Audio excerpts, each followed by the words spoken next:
एक महत्त्वाची बातमी, वादग्रस्त विधानांनी चर्चेत राहणाऱ्या सदाभाऊ खोतांनी शरद पवारांवर बोलताना केलेलं विधान चर्चेत आलंय। नेमका काय केलं विधान पाहूया।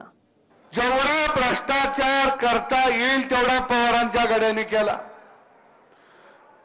आणि गावात आले की त्यांच्या मिरवणुका निघायच्या आणि तेच म्हणायचे अजून काय राहिलंय का शिल्लक, आम्ही आहे आणायला।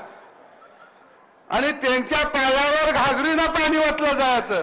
मी नेहमी म्हणायचा ज्याच्या पायावर कुत्रं सुद्धा मुतायला तयार नाही, अहो कुत्र्याला मुतायचं झालं तर ती इलेक्ट्रिकच्या खांब्यावर टांगड्यावर करतंय, म्हणतंय निदान संध्याकाळी लाईट तर लागल, ह्याच्या पायावर मुतून काय लागणार आहे।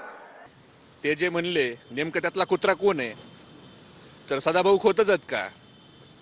मग जर आम्ही पातळी सोडली तर सदाभाऊ कडकनाथ कोंबडीपासून सगळं निघल।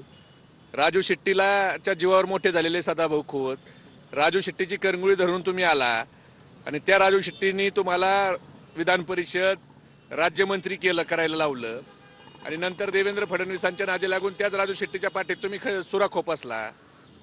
असं आहे की सदाभाऊ खोत, तुमच्याबद्दल एवढंच सांगावं वाटतं एक आमदारकीच्या तुकड्यावर, काय होतास तू, काय झालास तू, वेड्या असा कसा कडकनाथ कोंबडीवाला झालास तू।